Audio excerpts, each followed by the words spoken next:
Para fazer a mediação, já compõe também à nossa frente o presidente da ABPREM, Daniel Leandro Bocardo. Boa tarde a todos. O módulo agora do tema, a gente vai colocar a gestão de investimentos, o GT, que é o grupo de trabalho da Previdência criado para discussão de possíveis alterações na área de investimentos, com a questão do risco dos investimentos, tá? Primeiramente, eu vou explicar como está funcionando esse grupo de trabalho do GT, né? Ele é formado por 5 membros da Secretaria da Previdência, 10 membros do CONAPREV, a quais aqui tem o João representando a ABPEM, eu representando a LEPREM, e mais 8 membros de gestores de regimes próprios. E temos os órgãos fiscalizadores, como o Tribunal de Contas, a CVM, aqui representado o Daniel, também faz parte desse grupo de trabalho. A gente se reuniu, tem 4 reuniões, a gente se reuniu em setembro, outubro, novembro, semana passada, e agora no início de dezembro. Ali está sendo discutido possíveis alterações na resolução em toda a área de investimento, como política, como certificação. Aqui vai ser proposto ao secretário a possível mudança após o término das reuniões. Então, essa é a didática do grupo de trabalho na área de investimentos. É uma proposição escutando o mercado e os regimes próprios. Aqui, participantes do que querem para a resolução que acham interessante de alterações na área de investimentos. Então, a gente vai fazer uma dinâmica diferente aqui. É uma discussão, uma conversa, um bate-papo. Então, a gente vai autorizar as perguntas que acontecem durante a conversa. Tem o Henrique aqui da XP, tem uma menina acho que a menina está por aí. Vai ter uma menina andando por aí. Caso queira fazer perguntas por escrito, que me encaminhe, que eu já direciono para responder, se for já discutido o assunto. Senão a gente responde as perguntas ao final. Então, de início é isso, porque o GT. Agora a gente vai partir para o João Figueiredo, né, presidente da BPEC, para passar ao resumo do que aconteceu nessas 3 reuniões do GT, setembro, outubro e novembro. Boa tarde a todos. Agradecer a LEPREM pelo convite e aos demais amigos membros da mesa pelo espaço para a discussão.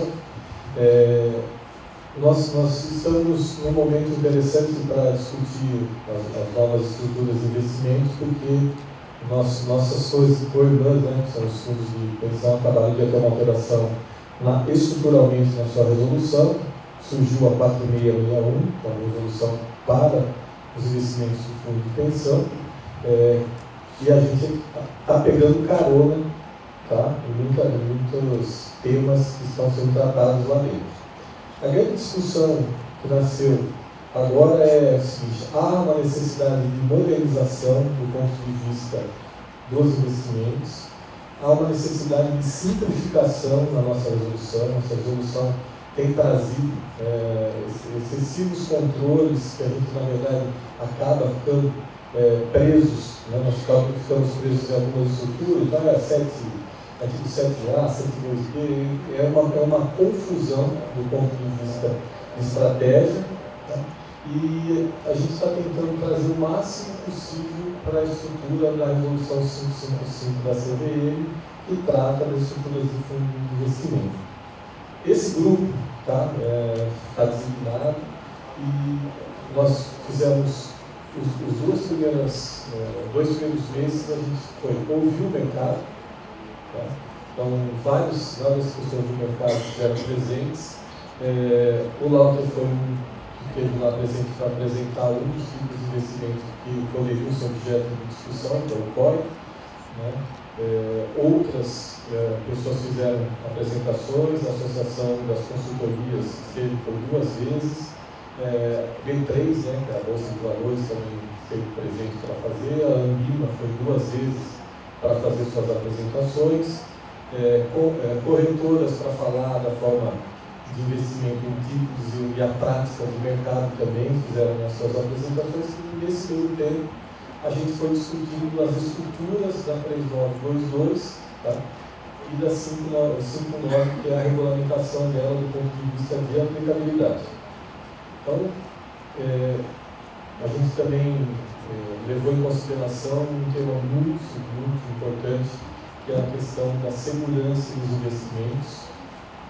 E aí a gente teve um histórico importante que foi trazido pelo pessoal da Secretaria de Previdência do que aconteceu antes da Resolução 4604, que alterou em 2017 uma parte substancial dos investimentos. Também trouxe uma explicação que não deu certo. Tá? A gente teve cerca de 800 milhões de investimentos que não estavam enquadrados e mesmo assim entraram para dentro das carteiras dos regimes próprios, e depois a alteração na 4695, que é a última alteração, que efetivamente a gente pode dizer que ele travou, tá?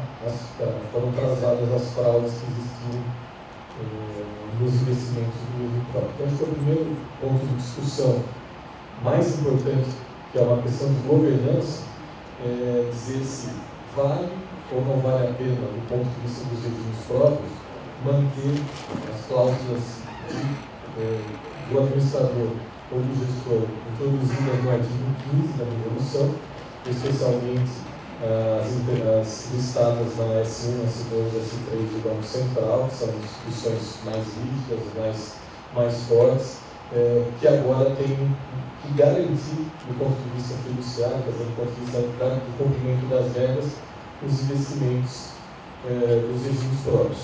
Então, já entrando na dinâmica disso, eu queria pedir para o nosso universitário aqui, que também é tratado no nosso grupo, antes eu passo aqui, para que ele desse a visão da CVM sobre esse tipo de ação que foi tomada e se efetivamente trouxe resultados positivos do ponto de vista da CVM.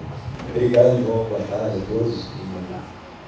E aqui agradeço, antes de mais nada, ter a oportunidade de contribuir com a discussão. De fato, a CVM tem participado desse grupo, das discussões do grupo, do GT em si. E eu, de fato, vejo a CVM institucionalmente, enxerga todo esse processo como muito positivo, sem sombra de dúvida, não tenho a menor dúvida disso. Seja de um lado porque tem sido um processo muito representativo,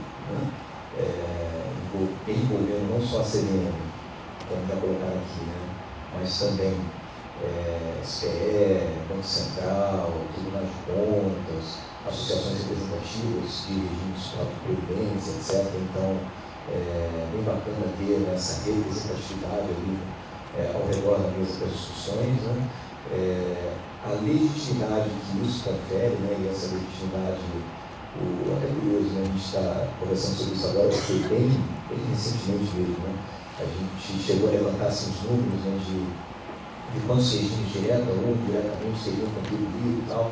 A nossa estimativa de que aproximadamente 120 regimes chegaram a tecer, a dar alguma contribuição para essa normativa. Então, fantástico, acaba, seja lá qual for o resultado dessas discussões, a norma que virá adiante, com certeza será uma norma muito legitimada, porque contou com a participação de muitos agentes do mercado, muitos entes regulados, ainda que não tenha ocorrido esse solicito mais formal que a CVM tem de audiência pública, eu senti muito ali o espírito de uma audiência pública nessas discussões da norma, da nova versão da norma que a gente pretende propor aí para o Conselho Monetário Nacional. Então, por isso também eu acho que tem sido uma discussão muito positiva, uma discussão muito contraditória, com muita abertura do diálogo, das conversas. Nós já desenvolvemos também, muita gente já foi lá apresentar como eles enxergavam o mercado, como eles entendiam que a regulação tinha que caminhar, o que tinha que passar a prever, o que precisava prever mais e tal.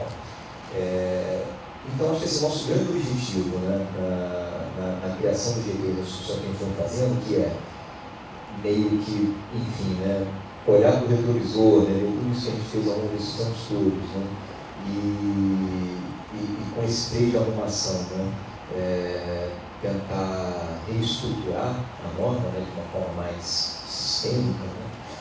Acho que esse objetivo, com certeza, tem tudo para ser alcançado em função de todas essas variáveis aí que eu citei.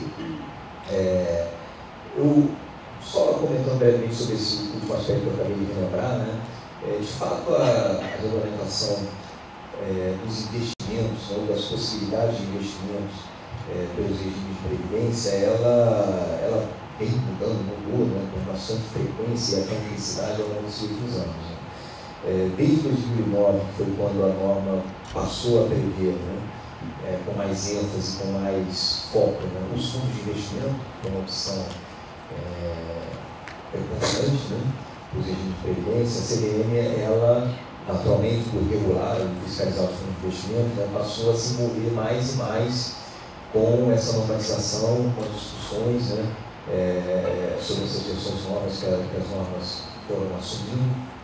E, então, eu dizia assim, que não é nenhuma coisa específica, essa participação da CVM no grupo, não é específica neste momento. De fato, a gente já vem participando das discussões há algum tempo, né, mas, de novo, aqui continua bastante presente a CVM, que bom que é assim, né, porque, com certeza, a gente tem bastante a contribuir, né, na universidade, nas discussões, tirando dúvidas e esclarecendo pontos, né. Uma coisa, por exemplo, bem bacana, eu acho, nessa discussão que a gente tem que agora, é essa tentativa que a gente vem buscando, né, de casar ou de procurar uniformizar, homogeneizar, né, essa regulação da SPL com a regulação da CVM tem os fundos, que naturalmente você tentar tratar isso de uma forma díspara, né, de uma forma diferente, né, vai criando dificuldade de interpretação, vai criando perplexidades para quem tem que cumprir a norma, para poder fazer toda essa norma do Conselho Nacional se diz sobre isso, né, mas lá na hora da CVM, quando ela fala sobre os fundos, se fala de outra forma, né, como é que eu faço? Né? Então, tudo isso é ruim, já é um ruído desnecessário, né, que a gente vai abrir agora. Essa tentativa de uniformizar isso é super valiosa e válida. Né? Então, mas de fato, a norma ela mudou muito, sempre com um objetivo, talvez até uma certa ânsia ali, né, de órgãos reguladores, fiscalizadores, etc., de resolver certos problemas que foram vistos, né, que foram testemunhados aí, né, no segmento da RPPS investindo em fundo de investimento, né, e aí, enfim, né, sem entrar obviamente em casos concretos, mas fundo de crédito privado, FIIs, fundos imobiliários, FDICs, né, houve aí um sem número de situações que acabaram chamando, né, uma atuação da CVM, uma atuação da SPL também, naturalmente, né, cada um dentro do seu quadrado aí, mas foram situações que as normas, as versões sucessivas da norma, né, em suas operações ao longo dos últimos 10 anos, foram tentando administrar. Né. De fato, foi uma busca até o ano passado. Eu acho que no ano passado, eu concordo com o João nesse aspecto, né, a gente conseguiu encontrar ali uma redação, uma normatização que pôde atacar o problema mais na sua fonte, né, mais na sua origem. Né. Óbvio que a norma não é muito antiga, tem um ano só de vida, né, então talvez até seja cedo ainda para ser tão categórico assim, né, mas realmente nesse primeiro ano de experiência convivendo com essa norma nova, né, de novembro, né, por aí. Eu tenho presenciado realmente aí sim, agora sim, a partir de então, uma melhora estrutural nesse relacionamento entre, né, os RPPS e os fundos de investimento do outro lado. Né. E realmente é o convite que aparece agora. Né. Olha, já que a gente agora conseguiu encontrar ali a medida, né, o que realmente resolveu o problema, né, será que não é o caso de fazer essa repaginação mais ampla, né, da regulação, trazendo mais simplicidade, né, para a relação dela, como já colocou, né, uma visão sistêmica, né, mais integrada. Né. Acho que sim, acho que é uma excelente oportunidade para a gente fazer essa discussão, dado que conseguimos encontrar ali uma fórmula para direcionar os problemas que a gente via até então. Então, realmente, eu estou bastante sensível no grupo a esse convite, né, que as circunstâncias acabaram fazendo para a gente, né, de fazer essa reflexão mais ampla sobre a norma, né, e estou firme aí na esperança que a gente consiga desenhar uma norma que atenda tudo isso aí que já foi colocado, uma norma mais simples, uma norma mais fácil de ser entendida e aplicada, né, sem deixar de direcionar as preocupações óbvias, né, de destruição e conservação que nós temos. A questão do GT, você que participou num dia da nossa apresentação lá. Vou até puxar aí e continuar no assunto do Daniel. Primeiro, boa tarde a todos. Boa tarde, Vitor, João e Daniels. Acho que assim, nunca foi tão importante para o RPPS falar de uma nova normativa, buscar diversificação, buscar sofisticação dos investimentos. E eu digo isso pelo cenário econômico que a gente tem hoje, né? Então a gente vai encerrar o ano aí com a Selic mais baixa da história, as metas atuariais, enquanto não forem refeitas, elas ainda vão continuar sendo ali em torno de IPCA mais 6 para a maioria dos casos, né? E então cada vez mais vocês vão precisar de mais rentabilidade, mais retorno, mais sofisticação, né? E vai ser muito importante que a norma também acompanhe isso, né? Então acompanhe as necessidades de vocês para melhorar os investimentos do RPPS, né? E aí, puxando um pouco do que o Daniel estava falando, né? Sempre que a gente fala em sofisticação da norma voltada para a RPPS, surgem aquelas dúvidas de, mas isso vai dar uma abertura para alguma fraude, isso vai dar uma abertura para algum fundo ruim, isso vai dar alguma abertura para alguém aplicar um golpe em uma RPPS A, B, C ou D, né? Todas as vezes que se fala em melhorias e sofisticação da lei para a RPPS, surgem novamente esses assuntos chatos que convivem com a gente no dia a dia. Mas acho que dessa vez, com a 4695, né, ali, mais especificamente no artigo 15 que o João citou, né, que fala ali da responsabilidade dos administradores, a gente reparou que esse ano realmente esses problemas diminuíram, né? Então, como o próprio Daniel colocou na fala dele, né? Pode ser que ainda seja cedo para dizer que a gente tem 100% de eficiência, né? Mas não dá para a gente negar que realmente essa última norma ela conseguiu mitigar um pouco esse tipo de problema. E aí eu digo isso sim, até que um pouco eu fui uma das casas prejudicadas com a norma, né? A XP, para quem não conhece, a gente trabalha com um número grande de gestores, né? Hoje são 14 que a gente tem na nossa plataforma, mas a gente teve 5 gestores que ficaram desenquadrados, outros 5 novos vieram, alguns gestores se reenquadraram, né? Então, assim, os produtos bons, os gestores competentes, os produtos que são voltados para investimentos de qualidade, eles se adequam, né? Eles voltam, eles conseguem se adaptar à normativa da RPPS. Em compensação, aqueles que são ruins, eles não conseguem se ajustar exatamente porque os administradores acabaram ficando com esse papel de fiscalizador, né? de ser corresponsável por um eventual desenquadramento, um eventual problema que tenha na carteira. Então, vou até repetir o que eu falei na reunião do GT, né? Apesar de ter sido um dos prejudicados com a nova regulação, né? Eu não estava lá para ser contrário a ela, né? Eu estava favorável a que ela se mantivesse. Porque a gente tem, acredito que como premissa, se o artigo 15 for mantido para a próxima resolução, a gente pode sim voltar a falar de investimentos mais sofisticados, porque a gente vai ter como premissa que esses investimentos vão estar em grandes administradores, em casas que conseguem sim garantir a qualidade daqueles gestores, né? Então, e vai ser necessário, né? A gente acabou de falar no começo, que no cenário que a gente tem de juros baixos, né, vocês vão ter que buscar investimento no exterior, vão ter que buscar investimento em ações, vão ter que buscar investimentos estruturados, né? Então, tudo isso vão ter que trabalhar com administradores e gestores de qualidade. Então, cada vez mais a sofisticação, a qualidade e a competência histórica desses produtos e gestores vão fazer a diferença no resultado final dos investimentos do RPPS. Então, acho que é um pouco por essa linha. A gente acredita que a segurança, a mitigação do risco proveniente da legislação, né, vai ser fundamental para vocês se sentirem mais seguros também para investir em produtos de maior risco, mais sofisticados, né? Acho que é mais ou menos essa linha. Não sei se o Vitor concorda. Boa tarde a todos. Até voltando um pouco também o que o Maíra falou ali da mudança em 2010, na resolução, eu vi alguns pontos nesse histórico que fizeram grande diferença. Então, em 2010 a gente teve a resolução 3922, em 2011 a gente teve a portaria 519. Ao longo desse tempo, então, essas duas legislações, essas duas normas, né, a resolução e a portaria, que são as duas principais de investimento, a gente, na portaria, a gente teve alteração em 2012, 13, 14, 15, 17 duas vezes. Na resolução a gente teve mudança em 2014, 2017, uma mudança considerável, em 2018 maior ainda, né? Então, ao longo desse tempo, a gente evoluiu aí, de uma forma que, para os gestores de RPPS, né, as obrigações aumentaram, a responsabilidade aumentou, né? Então, eu até costumo falar isso, que ao longo desse período, nenhuma obrigação que existia, ela passou a ser desconsiderada. Todas elas, as exigências foram modernizadas, foram ampliadas, algumas novas surgiram, então a obrigação aumentou. A exigência de profissionalização ela aumentou bem também.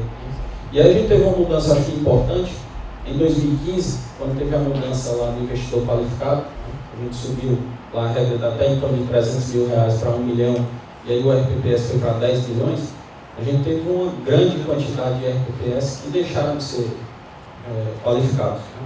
Isso obviamente diminuiu um pouco o leque de possibilidade de investimento, mas qualificou mais as carteiras. Você tratava ali de qualificado principalmente com FIP e com FDIC, que é onde acho que o grande nascedouro de problemas nas carteiras que os RPPS carregam até hoje. Então, quando você pega a maioria, acho que me arrisco a dizer que a maioria aí estavam em FIP e em FDIC. Alguns fundos de crédito privado também, de renda fixa, multimercado, etc., mas acho que esses dois principais. Então, você subiu um pouco mais a regra, houve reclamação, sempre no início aquele ajuste que é normal, mas isso depois se provou acertado. Em 2017 a gente teve uma mudança considerável também com a 3922, maior ainda em 2018, de novo é o primeiro ano, mas a gente já percebeu isso, até já tinha conversado isso também com o Maê. A gente percebeu, e principalmente a gente que atua aqui como consultoria, aqui no Nordeste, não são muitos gestores de fundo, gestores, administradores, distribuidores, de uma forma geral, que visitam os RPPS do Nordeste. Geralmente você está muito mais concentrado na região sul e sudeste, até tanto pela proximidade dos gestores, geralmente estão ali no eixo Rio-São Paulo, como os patrimônios dos RPPS sul e sudeste são muito maiores do que os daqui. Mas aqui a gente sempre tinha, eventualmente, se surgia, se deparava com algum tipo de problema, alguém oferecendo fundo que já deu problema no passado, no sul e sudeste, aí o cara aqui ninguém conhecia, vinha para cá, oferecia, acabava conseguindo de alguma forma captar. Então esse movimento que aconteceu muito lá em 2009, 2010, depois em 2013, quando houve a volta da taxa de juros, que os IMAs performaram muito mal naquele ano de 2013, então abriu uma brecha muito grande para que esses distribuidores, principalmente mal intencionados, viessem oferecer uma alternativa para melhorar o resultado e, na verdade, criar um problema que hoje, inclusive, vários estão aparecendo agora. 3, 4, 5 anos depois, 6 anos depois, a gente tem um monte de problema aí para resolver. Então, essas mudanças, ao longo do tempo, fizeram com que esse tipo de atuação, principalmente com fraude, que carregavam a fraude, elas diminuíssem com o tempo. Então, eu vejo aí essa mudança de que, ao mesmo tempo em que a legislação se modernizou de forma que afastou, como o artigo 15, como a gente já falou aqui, que ele meio que também reduziu muito a quantidade de gestores e administradores, deixou o mercado mais restrito, porém, com a chance de fraude consideravelmente menor, a gente teve uma profissionalização dos gestores do outro lado. Então, essa nossa apresentação, essa nossa conversa aqui, eu acho que é um reflexo disso. A gente olhar alguns eventos, talvez esse mesmo evento há 3, 4, 5 anos, a gente não tinha um nível de discussão, talvez tão no detalhe, falando especificamente de risco, você tinha uma coisa muito mais genérica, muito mais básica. Então, essa evolução dos dois lados, de modernização da norma e qualificação dos gestores, vem fazendo com que o nível de problema, no sentido de fraude realmente, de aplicação desastrosa, de um gestor fazer uma coisa que não sabe muito o que está fazendo, isso está diminuindo muito. E a tendência é que diminua mais. A gente vê que essa atualização, um grupo de trabalho formado, a ideia é modernizar ainda mais, dar uma cara ainda mais moderna, talvez enxugar algumas coisas, acrescentar coisa nova, deixar de uma forma mais clara, mais transparente, que a gente tenha uma situação de muito mais de carteiras, muito mais saudáveis. Os patrimônios, com todo o problema de previdência que a gente tem no Brasil, o patrimônio dos RPPS é crescente, então o nível de responsabilidade aumenta muito, menor que seja o município, via de regra, eles estão aumentando o patrimônio, então a responsabilidade vai aumentando. Essa questão do próprio cenário atual, como o Walter já falou, de taxa de juros mais baixa, de exigência de diversificação, vai trazer mais responsabilidade, vai precisar passar a conviver melhor, eventualmente com um cenário adverso, uma rentabilidade negativa, de renda variável, mas acho que esse conjunto institucional, digamos assim, o segmento, ele está se fortalecendo cada vez mais e acho que isso acaba sendo muito positivo para todo mundo, né? Nós aqui como atuantes do mercado em segmentos diferentes, vocês também como gestores, conselheiros, membros do comitê, eu acho que sai todo mundo muito mais fortalecido, ano a ano, com cada mudança dessa, que a gente às vezes está se adaptando a uma mudança, já vem uma nova, mas em geral elas têm sido, acho que de uma forma bem geral mesmo, assim, tem sido muito positivas, né? No geral, acho que isso vai tornar os RPPS muito mais saudáveis e muito mais longevos, né? Uma longevidade muito maior para o ser humano. Então, gostaria que você colocasse as principais mudanças aí propostas pelo grupo de trabalho na questão dos limites, com a questão também do progestão, né, dos limites aumentando gradativamente por nível. Bom, o consenso que tem no grupo é que é possível avançar nos percentuais sobre cada tipo de ativo, quanto maior for a qualificação e a governança dos regimes próprios, e para isso está sendo usado como parâmetro de progestão. Então, na maioria dos investimentos, né, dos tipos de fundo, vai se aumentando a capacidade de exposição quanto maior é a nota de progestão. Ela também serve para incentivar os regimes próprios a aderirem à progestão, e com essa adesão aumenta a capacidade de governança. E no médio e longo prazo, a gente verifica que isso vai ajudar demais na escolha dos ativos, na manutenção desses fundos e compensamento também nos controles. Então, para se ter uma ideia, a gente está resumindo algumas coisas por tipo de ativo. Renda fixa. Tá? Hoje, renda fixa serão só 4 tipos de ativos. Um é títulos públicos. Então, continua a proposta dos títulos públicos em 100% do patrimônio de cada um. Fundos, 100% títulos públicos. Como eles são títulos públicos, também 100% do patrimônio em títulos públicos, então não tem motivo de diferenciar títulos públicos em carteira ou em fundos. Uma terceira categoria, fundo de renda fixa, e aí não tem mais denominação, não tem mais indexado, não tem mais nenhum outro tipo de denominação. Então ficaria simplesmente fundos de renda fixa, tá? Começando com 40% e subindo a partir daí.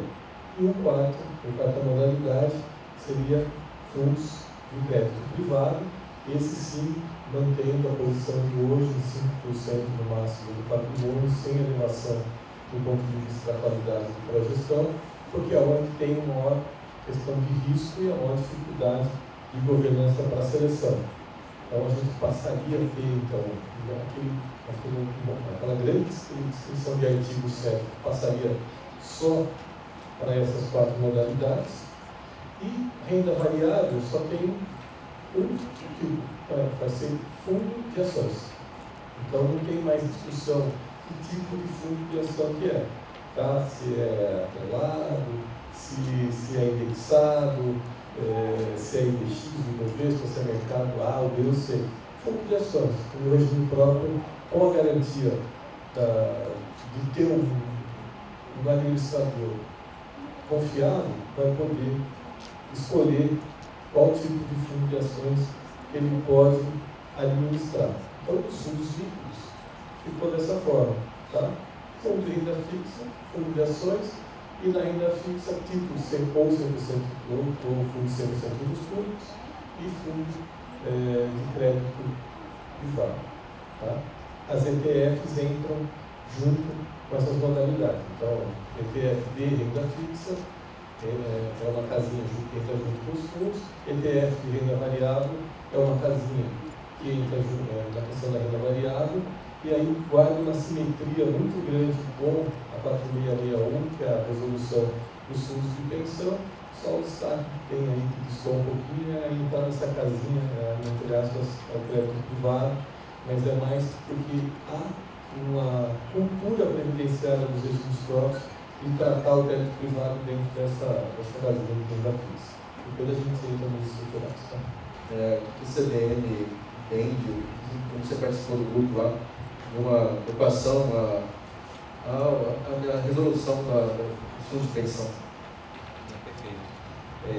Bom, de início, assim, eu acho que essa pegada, né, que se deu lá na discussão de tentar acomodar as categorias dos fundos na prioridade as classificações da CVM, acho que faz muito sentido.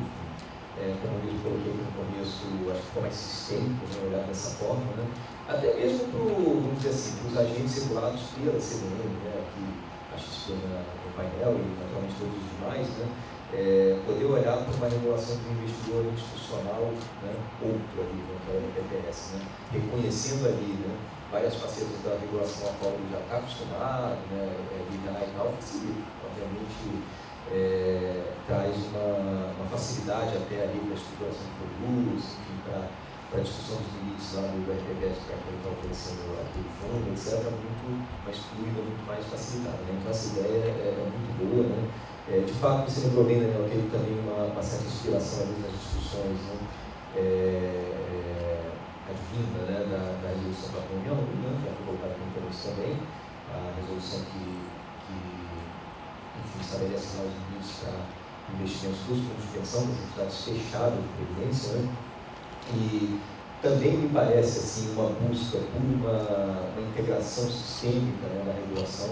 De novo, por isso também eu acho que faz muito sentido. Agora, não mais assim olhando para a CVM, né, mas olhando, enfim, né, para um outro institucional, né, que tem um papel muito parecido, obviamente não é diferente, mas um papel muito parecido com o que o regime de previdência tem, né? Enfim, né, se existe aquela regulação específica para aquele investidor institucional, e aliás uma regulação até jamais experimentada, né, enfim, a partir do ano passado, mas a regulação dos investidores institucionais, dos fundos de pensão especificamente, né, é uma regulação que já foi muito testada, né, são investidores que têm um porte grande há muito tempo, né, então fazem inclusive investimentos mais complexos, né, já de longa data, né.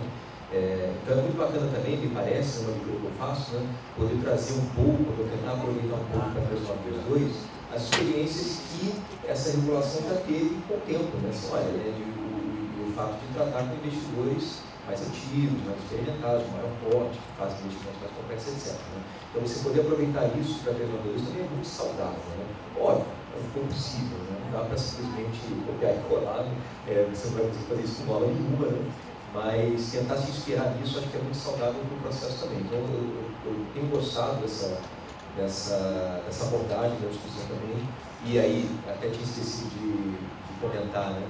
É mais um órgão, né, que está na mesa também para discussões, né, a Previc, né, justamente em função disso, né, ou muito em função disso. Então a Previc, eu tenho acompanhado isso lá nas próprias reuniões, né, ela tem contribuído bastante com isso, né, nas experiências que ela traz ali. Olha, isso aqui a gente sempre regulou dessa forma, a gente acha que está mais sentido desse jeito que não daquele. Será que esse ponto aqui da transformadora merece ser revisitado? Porque, enfim, a gente já tem uma experiência de décadas aqui com esse assunto e sempre funcionou melhor dessa outra forma, né? Então é muito bacana poder contar com essa experiência que a Previc está trazendo para a discussão também, né? Como um regulador por excelência institucional que já é relevante há muito tempo, já tem uma carteira bastante grande, diversificada há bastante tempo, né? Então, nesse aspecto, eu acho também muito positivo o rumo que vem tomando as discussões do grupo, né? Lembrar também que, assim, né, a gente não, ainda que, né, pelo menos até agora, né, assim, mas, enfim, eu acho que realmente vai ficar assim, ainda que a regulação foque muito nos fundos de investimento, continua focando, né, ela vai continuar não tratando apenas de fundos, né? Assim, existem algumas possibilidades ali, né? Outras, né? Aquela possibilidade já existente, já pré-existente dos títulos públicos vai permanecer, etc. A gente também vem discutindo esse capítulo na prova 2, né? E agora a prova das operações com participantes, nós consignados ali, né? Vai ser trazido uma conversa sobre isso, né? E aí, de novo, mais uma vez, é um outro assunto que contribui muito, né? Porque eles já têm uma experiência bastante antiga com isso, né? Então, enfim, de novo, assim, só reforçando o que eu tinha colocado antes, acho que também nesses aspectos a discussão tem sido bastante profícua. A gente está nesse rumo de ter menos artigos até para avançar no sistema. E para os órgãos fiscalizadores também para facilitar a fiscalização. Pedro, o que você me fala, primeiramente, né, sobre a questão do crédito privado, essa importância dos gestores, né, na análise do crédito privado. Depois, para o laudo, já jogando a questão da diversificação de renda variável dentro da proposta colocada pelo grupo de trabalho. acho que está todo mundo olhando para a renda variável primeiro, né? Então, já está começando ali, alguns já iniciaram isso há algum tempo, já colheram bons frutos de renda variável, né?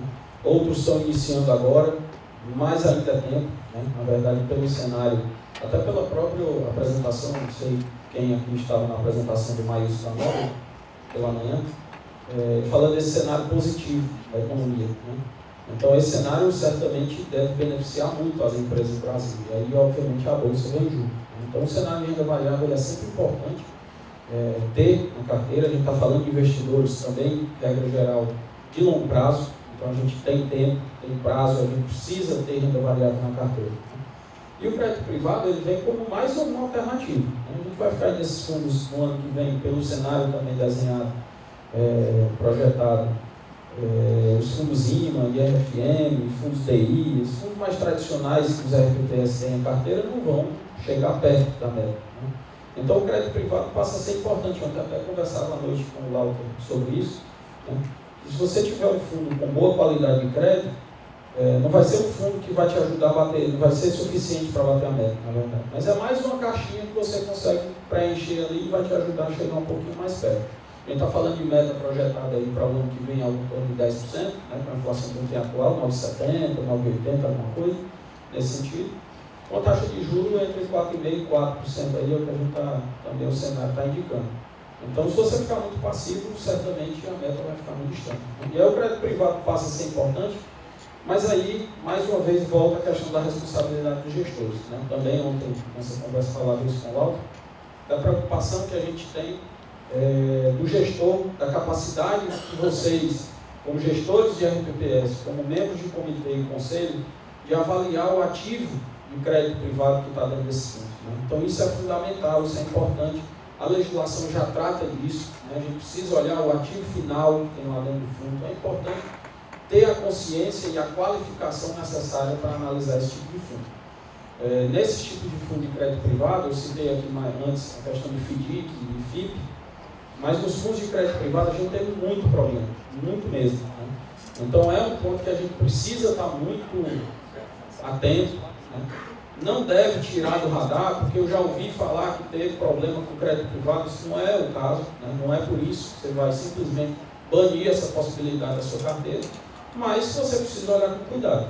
E aí um ponto que eu sempre cito nessa qualificação e nessa necessidade que você tem de analisar os ativos que tem no fundo de investimento, sempre falo o seguinte: a própria norma já, de certa forma, protege os RPPS de situações adversas. Quando você tem um comitê de investimento, um conselho deliberativo fiscal, às vezes você tem os dois ou só tem um, mas nem que seja só um, você tem comitê, conselho, eventualmente se tiver consultoria, você tem os próprios bancos, as instituições, as gestoras que você se relaciona para conversar com as pessoas. Você tem um universo de pessoas no seu entorno, você, colocando aqui mais especificamente a figura do presidente do RPPS, que aí é o principal responsável, né, pela decisão final, acaba sendo cobrado também se tiver algum tipo de problema. Então você tem comitê, conselho, consultoria, as instituições financeiras, as gestoras que estão no seu entorno para você conversar, trocar ideia, perguntar, questiona. Você não necessariamente precisa ser uma cliente da XP, por exemplo, para você ligar para o Lauter e perguntar: pô, já vi esse fundo, o que tu acha? Faz sentido? Estou achando que isso aqui é estranho ou não? Certamente as pessoas do mercado vão lhe atender muito bem. Então, se você passa por todas essas instâncias, vamos chamar assim, a chance de você cair numa cilada é muito pequena, né? Ela vem a quase zero. Você passou por comitê, conselho, a própria diretoria, consultoria, gestores, opinião de especialistas no mercado, e você toma a decisão, todo mundo acha que aquilo faz sentido, você toma a decisão e tem um problema, certamente foi por uma situação de mercado, de taxa de juros, aí é um risco que a gente tem que aprender a conviver. Mas se você passa por todo esse processo, realmente eu digo que a chance de você tomar uma decisão de entrar numa furada, ela é muito reduzida, né? Então, de uma forma mais objetiva, assim, o crédito privado ele é importante, mas a gente precisa realmente ter sempre um cuidado e um olhar bem especial para os ativos que compõem a carteira desses fundos. É por isso que foi colocado lá especificamente, né? Até porque os fundos de pensão não é tratado dessa forma.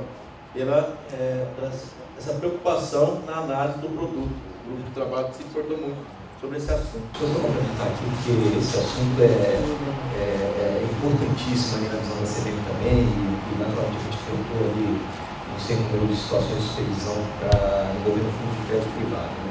O que, olhando para esses casos do passado, eu posso tentar compartilhar com vocês assim, em relação às diligências que eventualmente os regimes poderiam ter feito nesse passado, né, e não fizeram. Né?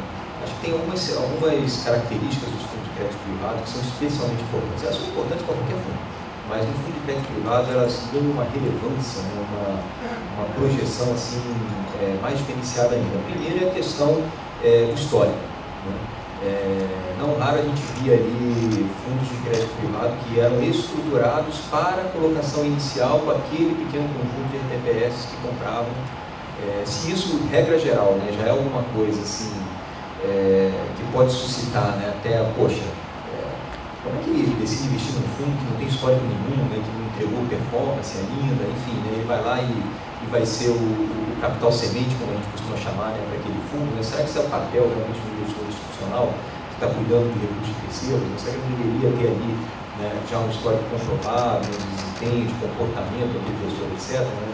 Isso era uma coisa que os regimes naquela época não filtravam muito. Né? Às vezes eles ali, aquele conjunto de 3, 4 RPS, lançavam o fundo com os recursos deles, né? Com um gestor também novo, né? Enfim, pouco conhecido no mercado, etc. Né? Então, veja que aí o regime acaba assumindo um nível de risco, né? É difícil até de você mensurar, né? Quantificar, qualificar, né? Um cenário desse. Né? Então, histórico é muito importante, né? Principalmente com o fundo de crédito privado. Agora, como esse cara vem se comportando aqui nos últimos 5 anos, né, com os fundos de crédito privado dele, é nesse fundo aqui que eu vou investir e tal. Né? Outra questão que está associada a isso, que eu acabei mencionando, é a questão da concentração. Né? Óbvio que diversificação, né? A gente está até brincando aqui antes, né?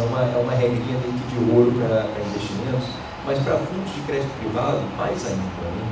Um fundo de investimento em ações, uma ação, você até consegue entender, né? Você entende qual é a proposta daquele fundo. Né? Um fundo de ações setorial, que vai acabar investindo em menos empresas, qualquer, você também consegue entender. Agora, um fundo de crédito privado que investe em um ativo, em 2 ativos, é muito estranho. Né? Não é um fundo, enfim, né, a princípio, assim, que consegue administrar bem esse risco de crédito. Né? Crédito privado exige diversificação. Isso é uma outra coisa que os regimes, nesses casos que a gente pegou aí no passado, não observavam também e acabavam investindo em fundos com uma concentração muito alta em muitos ativos de crédito privado. Né? E um terceiro elemento, né, e um elemento bastante central, principalmente quando você fala de crédito privado, o risco de materializar conflito de interesse, ele também é maior. Porque essa negociação da compra do ativo de crédito privado, ela vai acontecer, como a gente chama aí no mercado, né, num ambiente de balcão. Ele não vai acontecer com o preço de tela, uma bolsa, etc. Você vai acertar isso por telefone, né, sentando numa mesa com o emissor, etc. Você vai acabar estruturando, eu estou falando do gestor, né, no caso, vai acabar estruturando aquele ativo ali para a compra. Né? Então, a possibilidade de você conviver ali com certos conflitos de interesse é muito forte. Então, certas preocupações que você já teria que ter em qualquer fundo, no fundo de crédito privado, tem que ser maiores ainda. Por exemplo, quem é o emissor daquele ativo de crédito privado, esse emissor é uma parte ligada, relacionada, direta ou indiretamente, àquele gestor do seu fundo, ao administrador do seu fundo, são perguntas que necessariamente um bom investidor institucional tem que fazer quando ele vai investir no fundo de crédito privado. Óbvio que todos esses conceitos eles se conversam entre si, né? Quando você tem um histórico, por exemplo, desse gestor, você já, por exemplo, consegue identificar se ele costuma ou não investir em ativos de crédito privado emitidos por partes ligadas a ele, né? Ou não, enfim. É uma avaliação que você consegue fazer, mas só se você tiver história. Né? E é uma avaliação que, obviamente, tem que ser feita. Né? Também, da mesma forma, com um gestor com histórico, você consegue perceber se ele é um gestor que diversifica ou não. Né? Esse risco de concentração é muito agudo, né, para um fundo de crédito privado. Então, assim, são uma das reflexões que eu trago aqui, um pouquinho fruto de experiências que a gente viveu lá na supervisão. Existem certos elementos no fundo de crédito privado, e aí só reforçando na prática que o Vitor colocou, né, que tem que ser olhados com mais atenção ainda. Se eles já são dogmas verdadeiros para qualquer investimento, no fundo de crédito privado, então não se fala. Não, o assunto do crédito é bom, né? Pô, tem um exemplo bom do fundo de crédito, cara, que acho que vai muito em o que o Daniel falou. Uma vez eu fui apresentar um fundo para uma RPPS e falei, ih, crédito não, crédito a gente nem olha aqui, porque já viu muito fundo com problema com crédito. Aí eu falei, tá, mas eu conhecia o fundo, né, era aqueles fundos que todo mundo sabe, né, que já tinha dado problema no passado. Eu falei, esse fundo que você está falando, ele tinha 3 empresas, todas as empresas eram empresas de companhias fechadas, né, não listadas nem na CVM, não tinha registro, não tinha nada. O fundo tinha sido criado para 4 RPPS começarem ali o aporte, né, era um fundo exclusivamente criado para isso.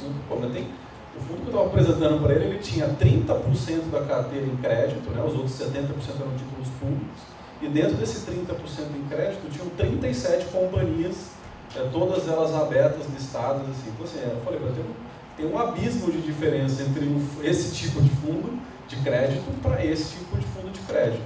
Então, acho que em linha do que o Dom falou, acho que o legal é vocês começarem a aprender, a entender, assim como os RPPs já aprenderam um pouco a parte da renda variável, né, o que é um fundo de valor, o que é um fundo setorial, o que é um fundo small cap, o que é um fundo de dividendos, também entender o que é um crédito estruturado, o que é uma debênture, o que é uma companhia aberta, o que é uma companhia fechada, que eu acho que é uma questão de aprendizado, assim como foi feito na renda variável. Porque, querendo ou não, o crédito privado ele vai ser necessário também para efeito de diversificação, como o Vitor colocou, né? Então, a gente fala muito de renda variável, multimercado, investimento no exterior, né? Então, todas as vezes que vocês recebem alguém de mercado financeiro, eu inclusive, né? A gente costuma puxar muito para esse lado, porque é onde a gente acredita que vem mais rentabilidade para vocês a partir do ano que vem. Mas vocês ainda continuam tendo 70% da carteira obrigatoriamente investida em renda fixa, né? E a renda fixa ela ainda vai consumir uma boa parte ali dos recursos e da expertise de vocês para poder diversificar. Então, o crédito vai ser importante. Aí, falando da renda variável, que era o meu tema, primeiro, a unificação da lei e a simplificação, ela também é importante para nós de mercado, né? Para quem não sabe, não só na XP, mas acho que na maioria das instituições financeiras, as áreas de fundação e RPPS, entidades fechadas e RPPS, funcionam em conjunto. E é sempre muito difícil, vou fazer um fundo para a fundação aqui, se apresenta também para a RPPS, mas aí vai enquadrar um outro artigo, não dá para mudar isso, mudar aquilo. Ou o contrário, né? Eu chegava com o pessoal de fundação, estou pensando em criar um produto assim, assim, assim para a RPPS. Você acha que funciona para a fundação também? Não funciona porque a nossa legislação é diferente. Agora, com a unificação, o RPPS também ganha um parceiro importante dentro da carteira dos fundos, né? Então vocês vão começar a investir nos mesmos fundos que as fundações dos mesmos que o RPPS, né? Então acho que isso é importante para nós também de forma operacional e para vocês para ter uma companhia importante ali dentro dos investimentos. E na renda variável, a simplificação ela faz muito sentido, né? Não tinha por que você ter 30% de limite para um fundo de índice, o Ibovespa no caso, né, por exemplo, e 20% para um fundo onde o gestor fazia uma análise ativa, uma gestão de valor ou análise fundamentalista. Na verdade, deveria ser o contrário, né? Dentro de um fundo Ibovespa, onde você tem lá travado quais são as ações pré-definidas, né? Exemplos reais, né? A gente teve o Lava Jato, que impactou muito forte a Petrobras, a gente teve o evento de Brumadinho, que impactou muito forte a Vale. Se você está num fundo de gestão livre, o gestor pode zerar, ele pode aumentar, ele pode diminuir, ele pode mudar de empresa, né? No fundo Ibovespa não, né? Está dizendo lá que ele tem que ter X% em Petro, X% em Vale. Então, na verdade, deveria ser o contrário, né? Você tem menos risco num fundo onde o gestor tem liberdade para poder te proteger de um eventual momento de mercado ou aproveitar uma assimetria e investir numa empresa que tenha mais oportunidade do que num fundo que seja travado ali no índice. Então, a simplificação ela é muito importante para a parte operacional, mas também para o RPPS, para o investidor, ela também é muito melhor, porque diminui o CAD-PREV e vocês ganham também em qualidade de gestão, né? Vocês vão poder ter mais investimentos em fundos onde o gestor efetivamente trabalhe para buscar o melhor retorno e o menor risco. Essa questão da simplificação é interessante, que a gente carrega na essência também desde o início da lei, muita questão educacional, né? Então a gente permanentemente está fazendo cursos, seminários, tá? E eu já gastei muita saliva falando de renda variável, o pessoal conseguir entender um pouco isso, é importante na carteira, mesmo que um pouquinho, tá? Então ela vai gradativamente aumentando. E aí, eventual, hoje você já vê as pessoas, agora eu quero ir para a renda variável, vou para com 15% de uma vez, mas calma, agora vamos devagar. A gente foi muito tempo para conseguir criar um pouco essa cultura, né? Em alguns a gente conseguiu, ainda tem uma resistência muito grande, mas hoje a gente já tem, com alguns, inclusive, que já criaram e já entenderam, e essa simplificação vem ainda para ficar mais clara ainda essa situação. Você tem uma clareza maior. É muito difícil realmente aqueles artigos 8.1, 8.2, 8.1a, 8.1b, 8.1c, o cara nem consegue entender muito bem onde eles se encaixam. E agora a gente tem gasto muito mais saliva já dizendo para o pessoal assim, a bolsa também cai. O calmo, né? A bolsa vem subindo bem, tem muito espaço para subir, mas eventualmente a gente se depara aí com os caminhoneiros no caminho, o Brumadinho, o Joesley, que aparece o Joesley Day. Então tem algumas situações em que a gente precisa conviver e aí até aproveitar essas oportunidades, né? Então essa simplificação da resolução, ela vem, acho que, ajudando nesse movimento que eu comentei aqui, acho que desde 2010, e a gente modernizar a legislação ao mesmo tempo que os gestores estão se capacitando mais, se profissionalizando mais, de entender com muito mais segurança, inclusive, em que tipo de investimento ele deve fazer, em que momento ele deve fazer, em que montante ele deve fazer, né? E aí, gradativamente, eu acho que essa aí, de novo, né, é uma evolução que vem de uma forma muito permanente e muito boa do segmento. Eles estão perguntando, multimercado, fundo imobiliário, FII, para onde que vai, né? Já era dentro de 30%. Agora o João vai explicar um pouco os fundos estruturados, né? Bom, multimercado sai da casinha de renda variável, ele tem uma casinha própria agora, ele vai ser ocupado por todos os gestores, os multimercados não alavancados, e pelo nível 3 e 4 alavancados, para poder ir no máximo 2 vezes de alavancagem. Então, para a gestão nível 3 e nível 4 vão poder acessar esse tipo de fundo, porque eles têm mais risco, então eles precisam de mais governança para poder escolher. Também está aumentando para 15% para 20%, quer dizer, para ela ter mais uma estrutura de multimercado que possa valer a pena estar analisando. Os fundos imobiliários, FIDICs e os em participação continuam com casinhas de 5% cada um, continua o mesmo padrão que está hoje. Os títulos, né, o CDB, a gente colocou tudo no único ativo, que é títulos de emissão de instituição financeira, mas tem que ter obrigação da instituição. Então, preservado o S1 e S2, com obrigação, então a letra financeira vai ter o mesmo tratamento de CDB, vai ter o mesmo tratamento de qualquer tipo de emissão de instituição financeira, desde que haja obrigação. Então, a instituição financeira tem que garantir aquele ativo, então é uma forma a mais para resolver. E para fechar a casinha, né, do ponto de vista do consignado, então o grupo está sugerindo para a Secretaria que até 15% do patrimônio seja utilizado em créditos consignados. Houve uma divisão dentro do grupo para uma questão se seria escalonado por qualidade de gestão no pró-gestão tipo 5, 10 ou 15%, quem tivesse mais governança, ou como será feito de uma vez só. Isso também vai ser objeto de deliberação, porque empatou lá a discussão, ficou cada uma parte entendendo uma coisa, uma parte entendendo outra. Todo mundo preferiu não fechar a questão e deixar a indicação que tinha as duas formas. Terá que o resultado líquido do empréstimo, tá, tirado todas as despesas, inclusive da questão do risco de morte, tudo que você pode fazer via um seguro, ele tem que entregar de volta para o regime próprio a meta atuarial líquida. Não pode ser feito um empréstimo cujo produto final líquido seja menor que a meta atuarial. Se em vez de você cumprir meta, você vai acabar essa discussão. Então, a gente teve uma manhã para fazer uma discussão interna no grupo, mas isso foi entregue para a Secretaria de Previdência, que vai tratar isso diretamente com o Conselho Monetário Nacional. E ele vai regulamentar dessa forma e vai estabelecer se serão limites ou não. O que é importante dizer que a gente tem que tomar cuidado, que vai ter limite consignado, tá? A ideia é fixar em 30% o máximo de limite que você pode descontar de cada servidor. mas não para esse fim. A soma de todos os valores que estão sendo descontados da folha, tá? Aí entrariam as outras obrigações do servidor, eventualmente seguro de saúde, outras coisas que se façam, e ele só pode ser feito na modalidade de empréstimo consignado, não pode ser feito de financiamento, tá, imobiliário. Então, a emenda não autorizou dessa forma.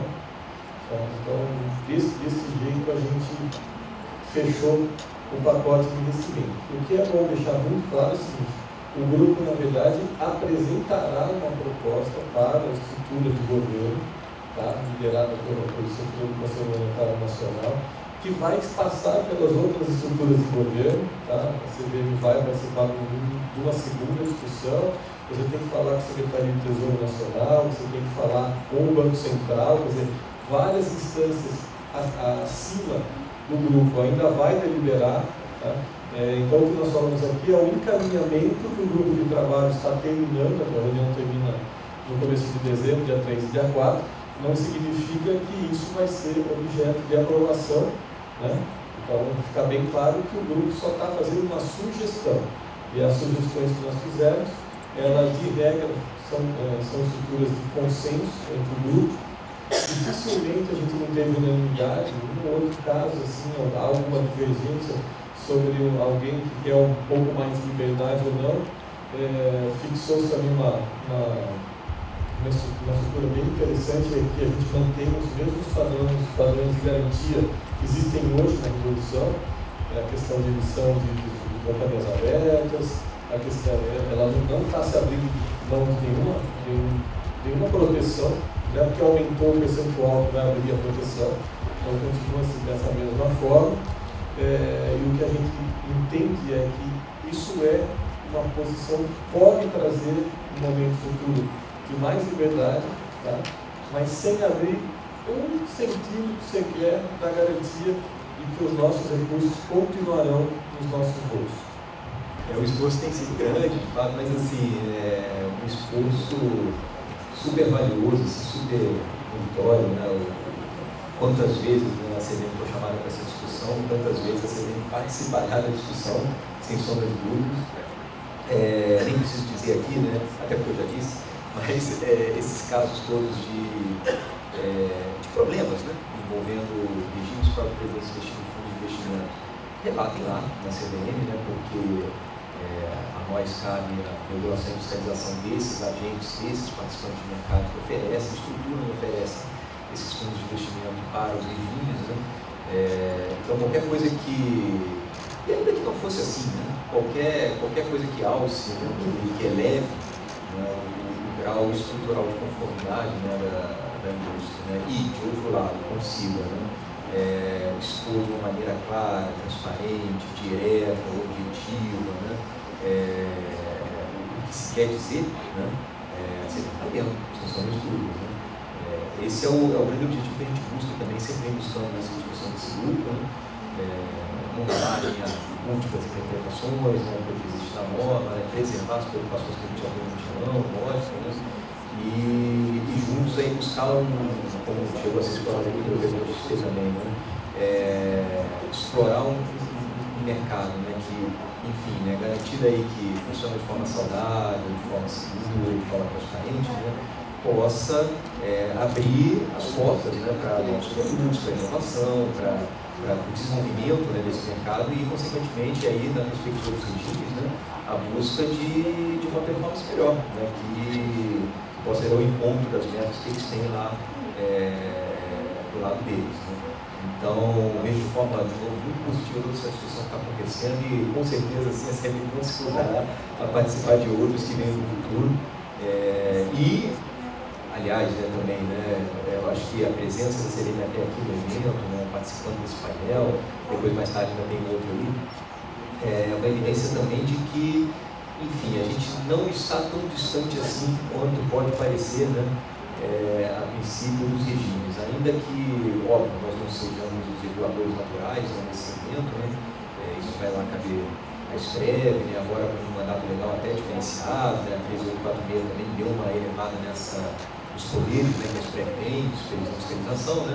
Óbvio, eu conheço que nós não somos esse regulador natural, mas isso não quer dizer que a gente não possa contribuir, que a gente não possa ajudar, que a gente não possa esclarecer. É óbvio que a gente reconhece, né, que muito do que é feito pelos regimes, especialmente nesse campo dos investimentos, acaba nos envolvendo, né? Enfim, eu tenho que navegar por opções que são de investimentos que são regulados pela CNM. Então, naturalmente, para você entender bem aquele produto, uma parte desse processo envolve você entender a regulação daquele produto. Né? E para esse aspecto, obviamente, o CNM é muito importante, eu sei disso. Né? Então, mais uma vez, assim, manter aqui as portas da CNM abertas, não só, né, para os prestadores de serviços que a gente regula e oferece produtos para os regimes, né, mas também para os regimes em si, as associações representativas desses regimes, todo esse ecossistema dos regimes, né, a CNM está permanentemente aberta à disposição, e todo mundo aqui no canal sabe disso, né, para discutir, para amadurecer, para esclarecer. A gente sabe que pode ser um papel muito importante nisso. E, no mais, obrigado aí, gente, pela chance de dar. Tem duas coisas que eu preciso informar para vocês ainda. Uma é que os níveis mais altos de produto para gestão também poderão acessar fundos exclusivos. Essa é uma das situações. A fundo exclusivo onde você é o único cotista, e você tem um baratamento de custo muito alto, facilita demais. E uma votação que a gente fez, o Daniel já não estava mais presente, que seria o fim do estoque para fundos não enquadrados. Então, para que os fundos líquidos que estão hoje na carteira dos regimes próprios, se o administrador e o gestor não atender todos os requisitos da resolução, eles também terão que ser sacados e colocados em fundos de melhor qualidade, tendo em vista que não tem dinheiro bom e dinheiro ruim de regime próprio. Todo o nosso dinheiro tem que ter essa preservação. O caminho o ano que vem vai ser mais difícil do que foi até agora, né? O ambiente de juros mais baixo vai realmente dificultar um pouco o cumprimento da meta atuarial pela parte dos RPPS, mas acho que a proposta do GT está muito coerente, né?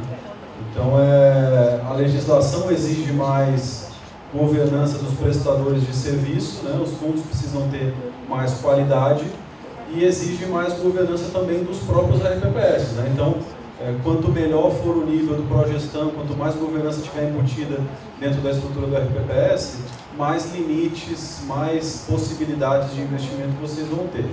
Então, acho que é muito importante que vocês deem atenção também para isso, né? Implementem dentro das suas estruturas ali o progestão para poder ter essa estrutura de governança embutida para poder escolher melhor e poder investir melhor na pacote do ano que vem. Acho que está bem coerente a proposta.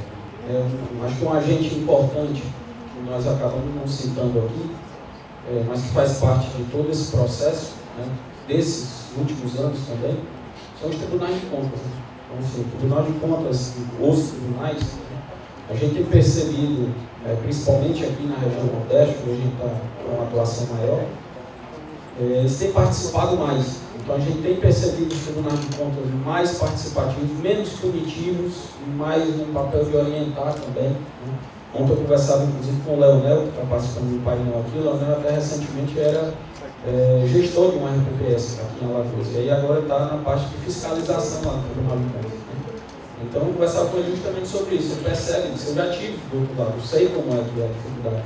Então a gente tem pouco recurso, a gente tem que se virar como pode. Então o tribunal tem um papel diferente. A gente também aqui em Alema, nas últimas 2 semanas, né, semana passada nós fizemos um curso preparatório lá para a certificação do Tribunal de Contas do Ceará e na semana anterior no Tribunal de Contas da Paraíba. Então, com a participação em 10 pessoas e outro 11 pessoas do Tribunal de Contas. Então, assim, os auditores estão sentando junto com os RPPS para trocar experiência, para tirar dúvida, para entender um pouco mais como funciona. Né? E isso é fundamental. Hoje a gente percebe muito, não sei se a palavra é bem medo, mas um receio muito grande, né, dos gestores de receber uma auditoria. Então, pô, mas por que você tem medo? Você está fazendo tudo correto? Ah, mas eu não sei se esse cara vai encontrar alguma coisa. Então, habitualmente até vai, mas você está fazendo uma atuação dentro das suas possibilidades, dentro do que você pode. Quando o tribunal passa a atuar mais como um parceiro, mais como um orientador, do que simplesmente chegar lá e punir, A gente também é mais um agente, eu acho que fundamental para deixar o segmento mais forte. E aí passa a entender nesse curso, a gente faz sempre essa questão de enfatizar muito, puxar muito para a realidade do RPPS, para que inclusive realmente os auditores entendam as dificuldades, saibam conviver um pouco melhor com essa questão, e eventualmente um investimento que é diferente, que foge do tradicional, que é aquela instituição que historicamente o RPPS esteve, e ele vai buscar alguma coisa para melhorar a situação, mas fica sempre com aquele receio do que vem do outro lado. Então, os tribunais de contas acho que têm feito um papel fundamental, a CVM, a gente conversava também isso recentemente com a Maíra, participou inclusive de eventos que a gente fez, para justamente a gente tentar trazer essa aproximação maior entre todos os agentes de RPPS. Então, acho que aí a gente vai ter, acho que temos não só, como o Maílson da Nobre ainda falou aqui, a gente tem um cenário positivo para a economia, eu acho que para o segmento, de uma forma geral, também os ventos são muito favoráveis. Essa é uma proposta do GT que vai ser encaminhada para os órgãos superiores. Está sendo comentado que foi colocado, não é que vai ser alterado, depende dos órgãos aprovarem isso. Provavelmente na última reunião, no dia 3, acho que é 2 e 3, né? É 2 e 3 de dezembro, será feita uma pauta, qual o grupo de trabalho vai encaminhar todas essas alterações que já foram deliberadas, mais algumas que são para finalizar, serão para os órgãos fiscalizadores para remeter ou para aprovar ou não. Não é que vai ser alterado a partir de então, é só como é o grupo de trabalho. Propor as alterações que o mercado e os regimes próprios, os órgãos fiscalizadores entendem para ser feitas nessa área. Outra questão importante é a progestão, como bem colocado aqui. Só ficar no investimento, não aderir ao progestão, vai começar a prejudicar os regimes próprios, que os níveis vão ser escalonados por nível de progestão. O nível 1 vai no mínimo, o nível 2, 3 e 4 vai subir para alguns determinados fundos de investimento que depende de uma governança maior dentro dos regimes próprios. Então, um recado importante, a gente sabe que poucos regimes próprios no Brasil, acho que 10%, né, João? Chegou a 10% ainda de adesão, 10% aderiram à progestão. E pelo que está caminhando, a gente vai ter que aderir a isso. Vamos ter que trabalhar, se movimentar, sair da cadeira ali e organizar para que a gente faça pelo menos adesão ao nível 1, 2, depende de qual da organigrama do seu regime próprio. Tá bom? São os recados. Gostaria de agradecer o Vitor aí pela presença também, o Lauter, obrigado ao XT, o João Figueiredo da Bipem, o nosso universitário Daniel Maeda. Vai ficar nessa sala aqui, após as 4 horas, vai continuar falando aqui sobre outro tema, de fundos estressados. A gente puxou ele aqui para participar com a gente, porque ele faz parte do trabalho, ajudou-nos, colaborou muito, né? Todas as dúvidas, não é tanto que o período dele ficou como universitário. Qualquer dúvida se colocava para a CVM na hora da discussão. Aí quando ficou universitário, no grupo de trabalho. Então a gente acabou chamando ele aqui para participar, que a gente achou importante. Muito obrigado.